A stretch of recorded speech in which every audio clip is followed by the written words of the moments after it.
Hi guys, welcome back to the Astro Imaging channel. Tonight's session, the artist touch, how astrophotography and artistic license interact, what we do. We basically make pretty pictures, but we're photographing actual objects. So there is some artistic license that goes into it, and we all take that and run with it.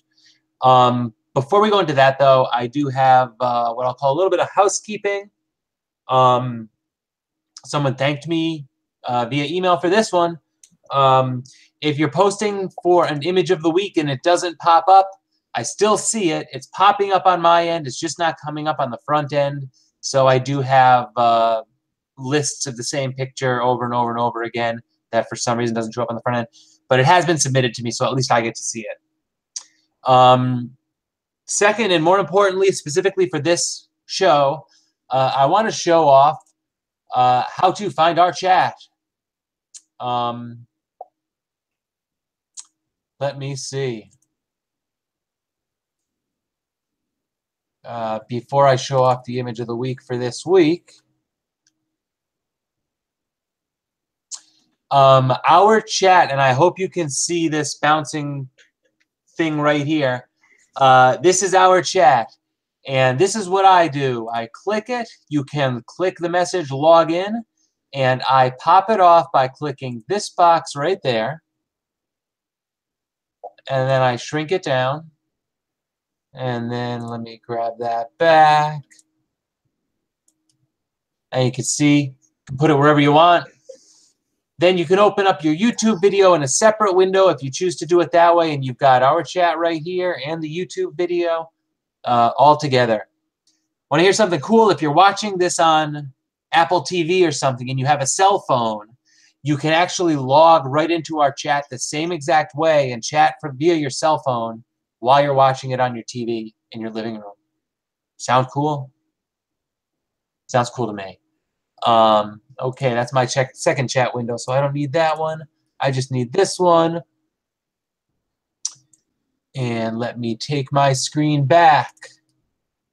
Let me not take my screen back because this week's image of the week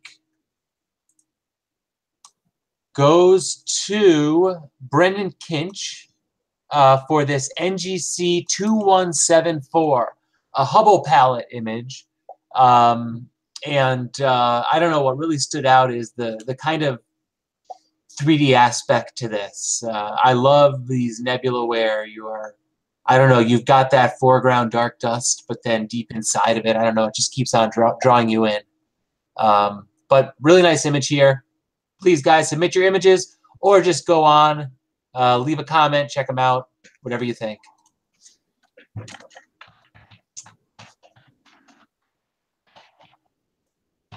Okay. So I've got my screen back. So, artistic license in astrophotography. He's not in the room tonight, but Eric Coles said something that basically was exactly the way that I felt about astrophotography. I don't consider myself the most artistic person. Give me a paintbrush and I'm just going to have a big blob of a mess. Same thing with charcoals. It doesn't matter what medium I'm working in. Even photography, portraits. I don't know, maybe I'm too critical, but I just don't feel like I'm good at it. But give me some sort of technical photography, whether it be astrophotography or macro photography or something that gives me time to set up and frame and really think about it. I feel like that's where astrophotography is really compatible with, I guess, the way I think. So astrophotography gives me that way to be artistic. But in the same breath, I kind of think to myself, well, is it really giving me a way to be artistic, or is it giving me a way to be really technical? The images we're taking are really beautiful, but on the same note, through a microscope, you're going to see good pictures through a microscope, you're going to see really amazing structure, really amazing detail. So is it art. It is what we do, the coloring of it, the framing of it. Is that enough to constitute art? And right now I'm going to do what I said before I started this session. I'm going to throw it out to people in the room. And if no one comments, then I'll call them out. I can comment on something. Go ahead. Okay. First thing I want to do is kind of like Adam did just now. I want us to go back to. I want to take you over to the astroimagingchannel.com, the astroimaging channel to archive. And you see this thing on past shows? We've actually done a past show that talked about art and composition and whether you can tell you've got a quality photo. And it was way back when we were just kids. It's back on the 4th page. You'll find the 5 C's. Where is that? Someplace. There it is. The 5 C's of astroimaging. And I was teasing Adam before the show because this is his favorite pictures of all we've ever. Oh, I'm not sharing the screen, am I? No, you're not. Oh, well, that's kind of dumb of me. Let me share my screen. Let's see over here. I've got to have 2 different browsers going and everything else like that to pull this kind of a thing off. Share my screen. Share. Okay, now I'm sharing my screen, and I need to get rid of this. This incidentally is the Google Hangout screen that we use. We can't invite everybody in here because there's only so much room. We'd love to have you all, but that's why we had to invent that other thing, the other chat thing that Adam was telling you about. So I'll get rid of that. Go back to the Astroimaging channel. On past shows, you can see that there are lots of shows. All the shows that we've ever put on are listed here. And you can go to the 5 C's of astroimaging. How do I know what needs to be done? Now, a lot of that's about other things in that particular show. But one of them was we talked about for a while our concepts of beauty. And this was from, like I said, when we were really young. And this is Bradgelina here. And there is a certain concept about the beauty of a man and a woman.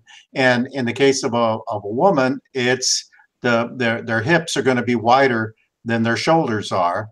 And in the case of a man, the shoulders are going to be wider than the hips are. We've got, that is our ideal vision of, at least in the Western world, at least in our part of the Western world, of what beauty means. But it goes beyond that. This is just a Bing picture, a Bing search for pastoral photos. And I want you to take a look at all these photos, at what they have in common. These are all very beautiful photos. They're all pastoral photos, obviously. That's what I searched for. But I want you to notice one other thing. You notice they've all got fields, big, wide open fields, grasslands, and most of them have trees along that grassland. Did you guys know that one of the reasons we're attracted to these photos, this kind of photo, is because of our evolutionary history? When we were all living in Africa, our whole group of our whole species was living in Africa. We had descended from living in trees, and we had become grass walkers, and we would hunt in the grass, and we'd stalk animals in the grass and stuff like that. But we weren't the big predator there. We'd always have to have some place where we could hide, and those trees provide us some place to hide. That's why this kind of photo is beautiful to us, because they give us a sense of home. We're in the grasslands, but we've a sense of security because we can always run up and hide in the trees from the lion that's chasing us. Now, you're sitting there going, wait a minute, what's that got to do with astroimaging? Well, the first thing you got to realize is that, yeah, we all have something that appeals to us, and we call it beauty. And there are certain standards of beauty. Here's a nice standard of beauty right here. This is my desktop, whatever, my background. And as you can see, there's a place to hide over here. There's a big grassland in front of it. There's the Milky Way over the top of it. I consider this a beautiful picture. And one of the reasons probably is because when My ancestors were living in Africa. This made us feel good. Okay, Adam, there. I've started something artistic. Thanks. Yeah, it's funny because you say that it's um, in a sense something that we've just evolved to be familiar with or to be safe in, and I Yeah. wonder if astrophotography isn't the way we've evolved to be curious, to wonder what's up there, and then when we finally discover what's up there, want to learn more about it. And when I present my astrophotography, a lot of the times it is to get that curiosity out of people, to show them something that's going to inspire them to want to learn more about it. And it's one of those reasons that um, when we show our astrophotography, we have to not say, oh yeah, I took it with my 10-inch RC in my observatory with a CCD camera. We have to say, this is a ball of gas in outer space, but this is a beautiful ball of gas in outer space. So I don't know, it's just photography, but sometimes it just seems like so much more. I'm going to just read some of the comments that we got. Framing, cropping, color balance, saturation, etc., all allow for artistic expression and individuality. Jeffrey's own aesthetic tends toward attempting to show realistic colors, but he uses framing and cropping to make an object dynamic and have motion. And yes, I completely agree with that. Let's see, is there a way I can share this? Because Jeffrey shared some of his images. Bear with me because I have to pop between a few windows to do this. Jeff, and now I hope you don't mind me sharing your Cocoon Nebula. So he shared this Cocoon Nebula image, and basically, when I first shot the Cocoon Nebula, square, dead center, in the middle of the image, probably the first few times I shot it, then I started realizing that there's this dark tail that kind of follows it, and it's as if the cocoon is moving through the stars and gobbling them up. Or more likely, there's some dark dust obscuring the background stars. But whatever it is, whether you're trying to bring out that dark dust or whether you're trying to show that motion, yeah, that's how you're artistic in it. I don't want to. Sorry, I'm looking for the right screen here. I don't want to cheapen what we do in framing, because framing is actually a very difficult thing to do at first. But once I got to Sequence Generator Pro and I started using framing in Mosaic Wizard, it basically opened up a whole new world of framing and composition for me, particularly with long focal length photography. Basically, what I was able to do was I was able to jump inside of whichever nebula I wanted and show off whatever regions of that nebula I wanted. You know, at first you want to photograph each object. The Heart Nebula, the Rosette Nebula, the Elephant Trunk Nebula. But then what I really like doing is spotlighting some really dramatic region within that object. And I always come to the same type. I always make somewhat similar composition decisions where I want something that seems a little bit foreground.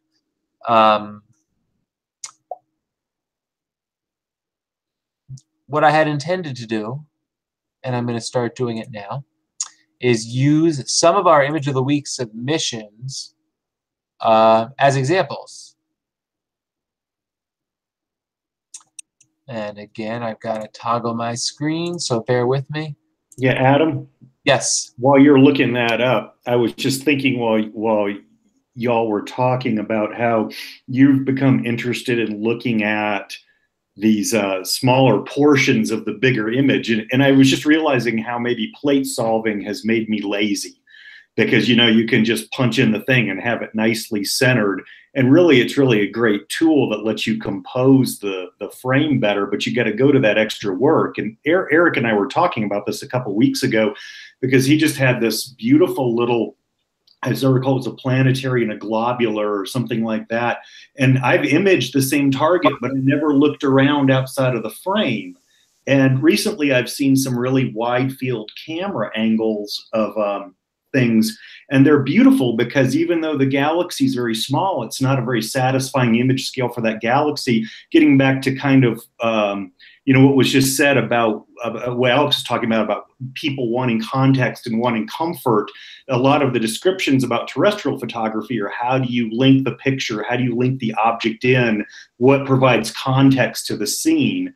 And so it's one of the challenges with AEP is that we've got these tiny little objects, and how do you hook that into the context of the sky to figure out what you're looking for? You know, how does your mind grasp where this is? It's interesting you say that because I think about probably what I think is probably the most famous astrophotography image out there. At least what stands out to me would be the Horsehead Nebula, one of the first that the Hubble did. And in this conversation, I wonder, was it that it was such a great astrophotography image, or does it look so much like a horse head that it gave people comfort? And they were able to say, hey, look, the Horsehead Nebula, that really looks like a horse head. There's all sorts of objects out there that just like the reason we've taken constellations. We need something that we can associate it with. Or another famous Hubble image, which, I mean, with Hubble, it's funny because everything is so zoomed in. But another Hubble image is the Pillars of Creation, which everybody looks at and knows. And then it's like, but wait, how's that related to the eagle? And then you can take a picture of the eagle, and then if you rotate it right, wow, there's an eagle and it's flying. And then you kind of just keep moving out, and but your brain is always looking for something in that image to latch onto. Yep. Yeah. Particularly when we're not used to seeing them. It's not a natural terrestrial object. So your brain definitely processes it different. I guess that's why, I don't know, it seems like such a different type of art to me than almost any sort of photography. I see similarities between it and macro photography. Why is it that people who like space and stuff that's so massive also like stuff that's so teeny? It's our pattern recognition functions in the brain. The brain is extremely good at recognizing patterns, and seeing patterns or imagining that you're seeing patterns turns us on.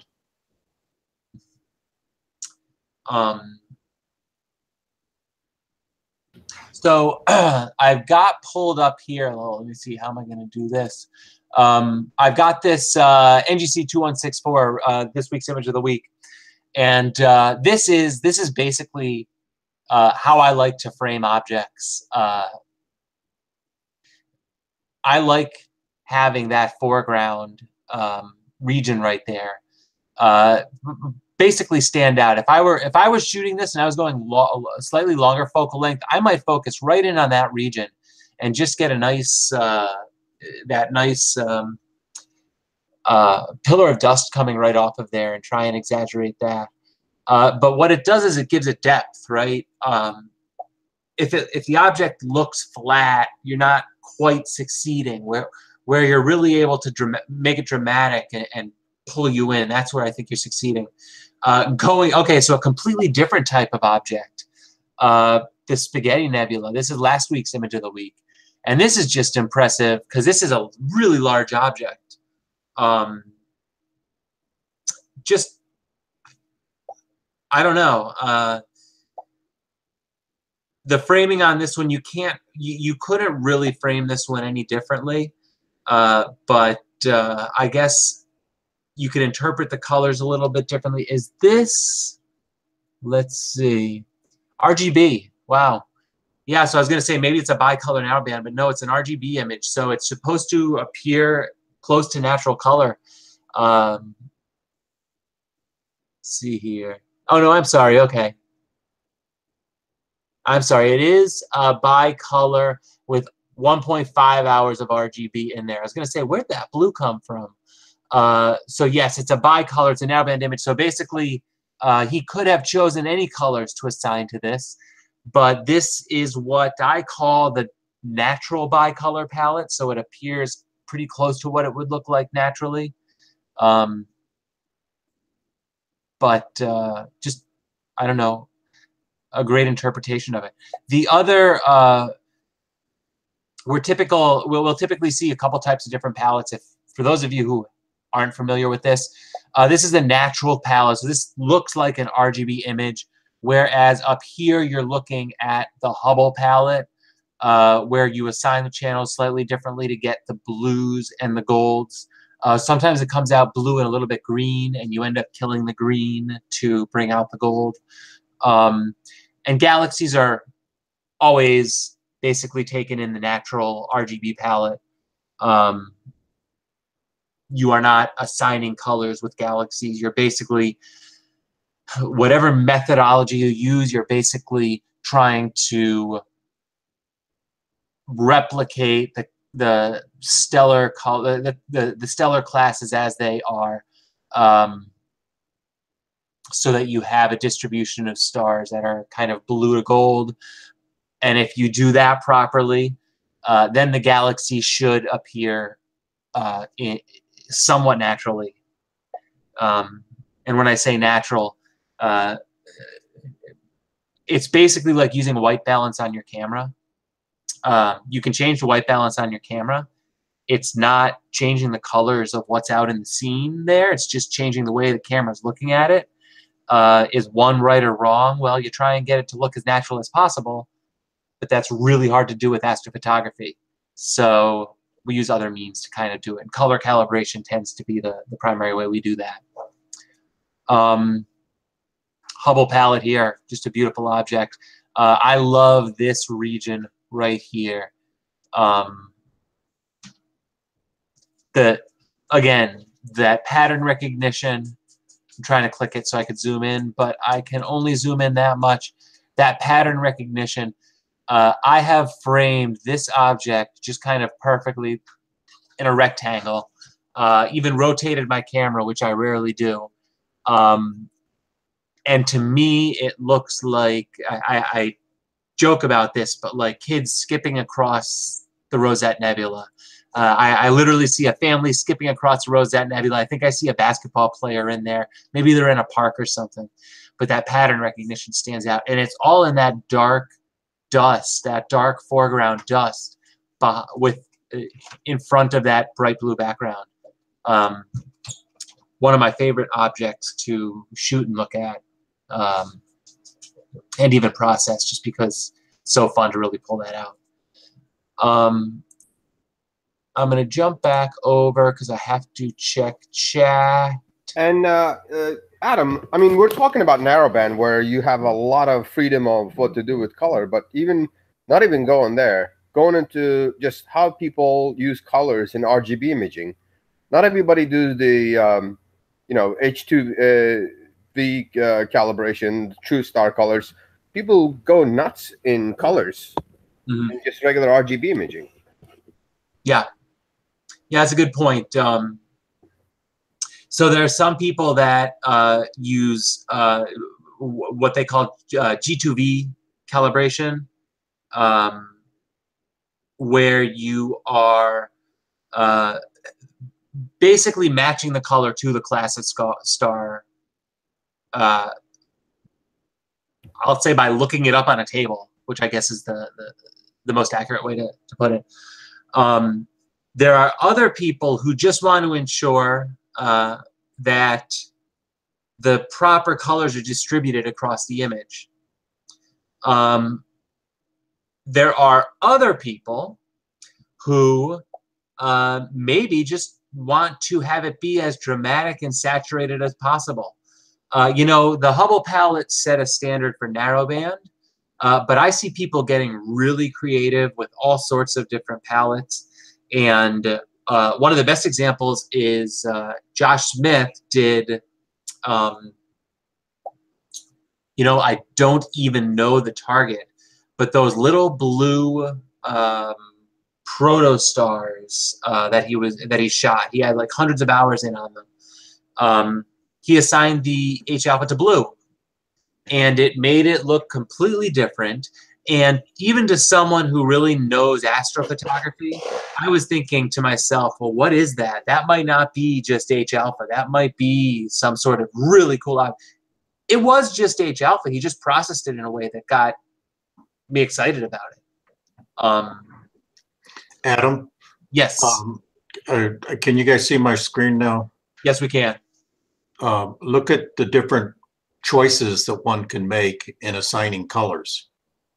Obviously, this is all the same photo over and over and over again by, you know, different people. And they range from white and brown to blue and yellow. And some of them are very stark. There's some violet here. People can assign virtually any colors they choose to.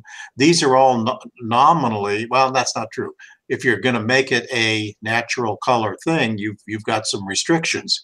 But how you wish to emphasize those different things, that's up to you. I mean, I don't see any of these doing a particularly great job on those pink regions of the hydrogen alpha regions. But look how the desk lanes are brought out in this one and not in some of the other ones. Things like that. Those are some of the choices you have to make. Yep. Yep. And another thing is, and going, I'm not contradicting Alex. I'm just going forward. G2, you know, we talked about G2V calibration. G2V calibration assumes that our sun is white. Some people consider our sun yellow. So, G2V calibration assumes that our sun is white.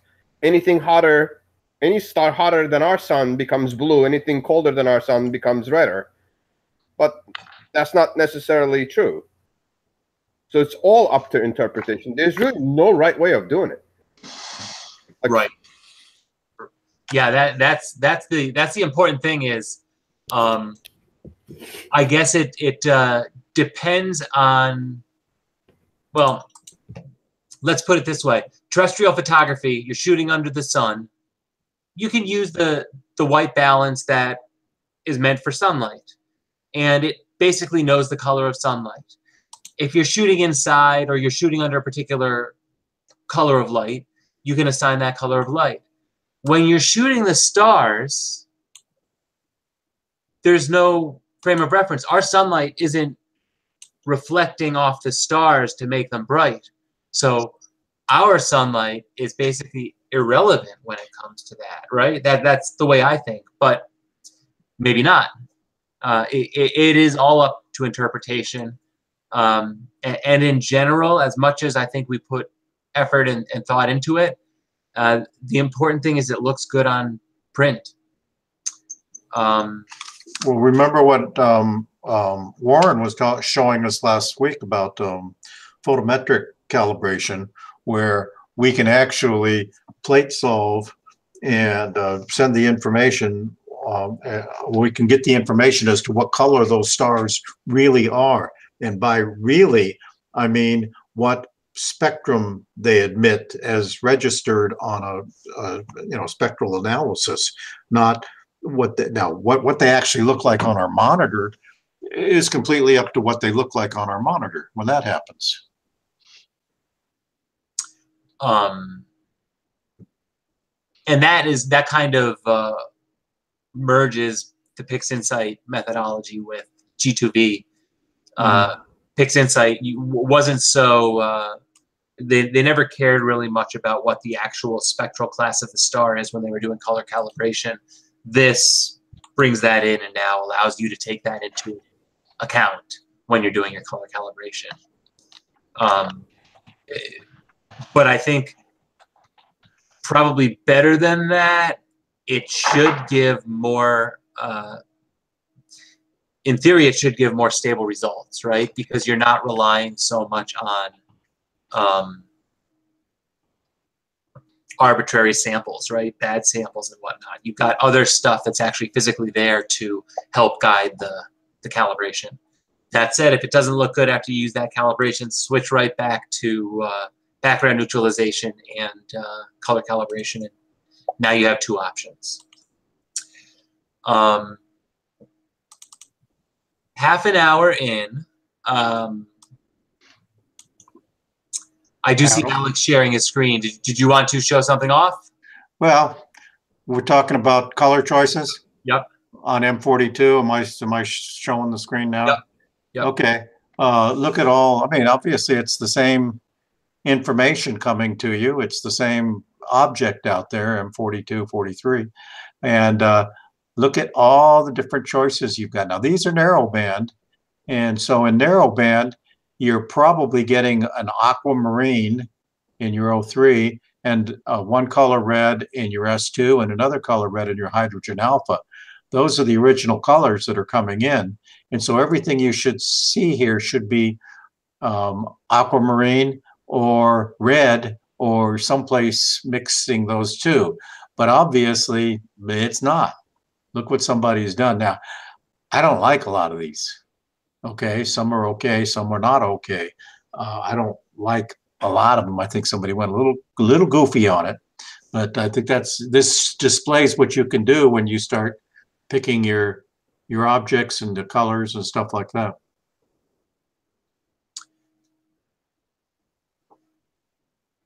Look at these two rosettes over here. Is that another rosette over there? See how different they can come out? There's another rosette. Okay. You know, the intent of the Hubble palette was really just a way to show off the contrast of the differing gas regions in an attractive way. So you're getting the science behind it because you know the channels are assigned a particular way, but for the most part, whoever combined that palette was doing it just to look good. And it does. I mean, it's just really, I think it's really attractive. I don't think this part of the presentation is going to take so long, but I always like talking about this because I am a big proponent of this, what I'm about to go into. No matter what object I'm photographing, I shouldn't say that. Almost every object I'm photographing, I find that I do a better job of it when I not only take framing into account, but also the presentation that I'm going to use. And I'm a big proponent of either printing or having your art somehow, well, I guess it's all printed, but they do metal prints these days. You can have glossy prints and put them under glass. You can really display them in a number of different ways. And I have them displayed in my kitchen because when people walk in my house, I want them to chat me up about astrophotography. My parents have some of their photographs at their lake house because when their friends come over, I want them to chat me up about astrophotography. I usually have my telescope there if it's supposed to be clear. And it's the best way to really get people to notice it, get people to get interested in it. We're not all walking around with a telescope in the trunk of our car, ready to hop on every street corner once it clears up. So these photographs give me an opportunity to take it with me, to show it to people. Yeah, if they're not in my living room, I'll pull out my phone and I'll show it to them. But I always try and have that final presentation thought out. One reason is sometimes that final presentation is a 40 by 40 print that's going to go over your sofa. In that case, maybe a mosaic is in order because I do want to be able to print it that large without losing much resolution. If I'm doing it on a metal print, I find that it needs to be really sharp. It needs to be a really good image. If it's not really sharp, if I've cropped it, I'm going to lose some resolution and it's going to show up. On canvas prints, it hides it a lot better. And I used to love canvas prints because it hid a lot of my flubs or just the little poor details that I wasn't quite good enough to work out. But as I got better, it hid the good details that I was really working hard to show off. So I switched over to metal prints because it really gives you that sharpness of a photograph. Actually, a number of reasons I like metal prints. Sharpness of a photograph, but it doesn't have to sit behind glass. So you don't get any reflections at all. And yeah, if you spend enough money on really good glass for your framed and matted prints, there's no reflections, but that glass is really expensive. It's like $40 for a piece of glass to go in front of your photograph, which to me was kind of crazy, considering the frame cost me $15. Seeing some nice images here.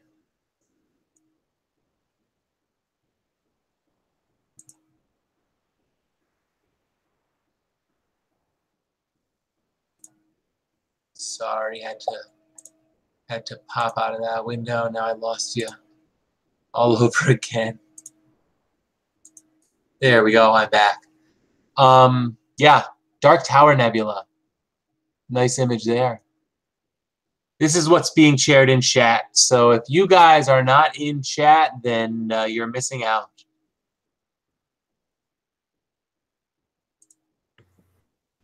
I'm going to share 4 pictures, M81, M82 on chat. I'm going to put the links up there. They're all pretty much all the same, but just wanted to show the color differences. And I don't know if, or can I share my screen? Is that okay? Whichever you want. I can get it working either way. I'll just share my screen. Okay.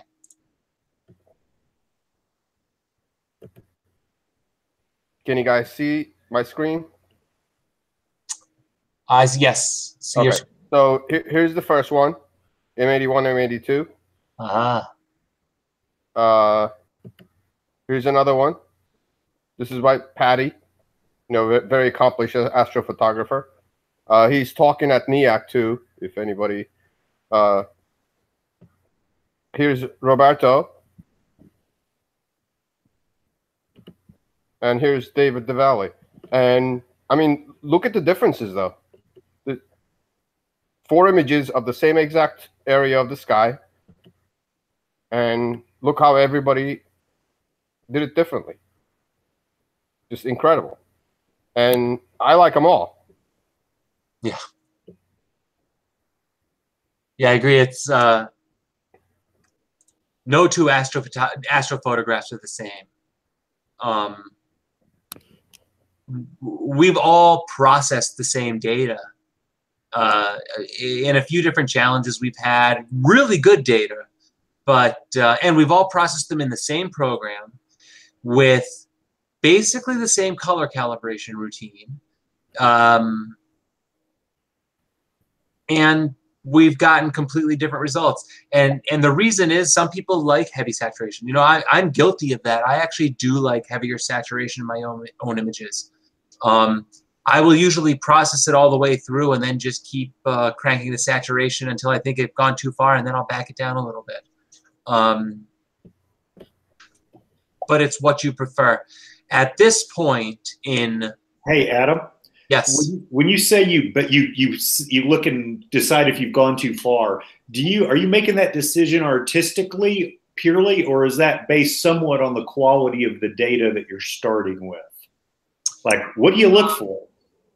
Because I'm saying this as a low saturation guy, sometimes because I kind of think, my God, I don't know how far I can really push this. Mm-hmm. It really depends on the image. There's a reason that this is standing out to me. Tolga just posted all those M81 and M82 images. And on the is it M81 or M82? The cigar that's exploding. I always get them confused. But either, yeah. So the bursting out H alpha region in there, right? The first bunch of times I photographed it, I didn't even get that, right? So the last time I shot it, my goal was to bring out that H alpha region. If I was processing data that didn't have that, I would go with a little bit less saturation. But since I want to bring that out, I like that to look like an explosion, which to me is supposed to be red and fiery.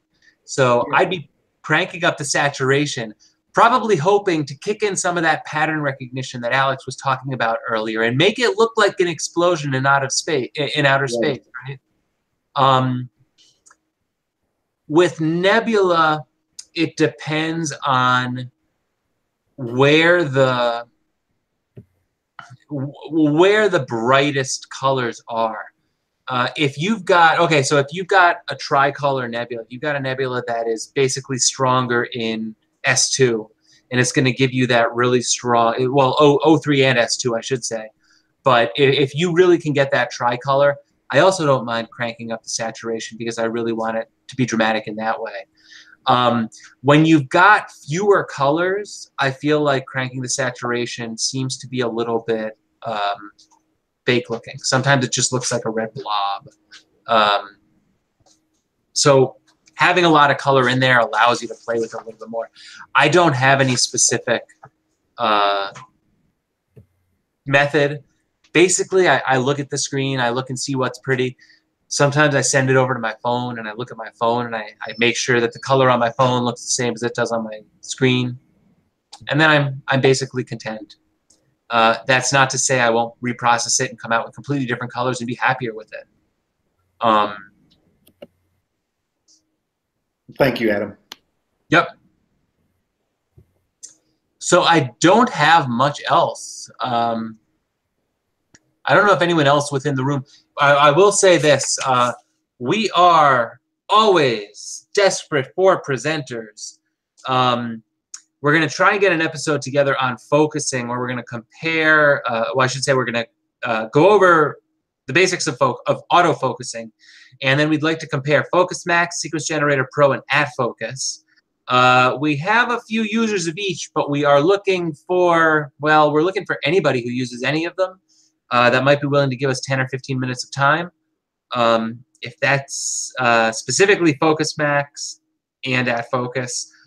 If you're out there and you're willing, drop me an email. Or if you have any other topic you're willing to present on, drop me an email. You can reach me via the contact form on the website. But those are the pressing issues, finding presenters. Anyone else in the room have anything?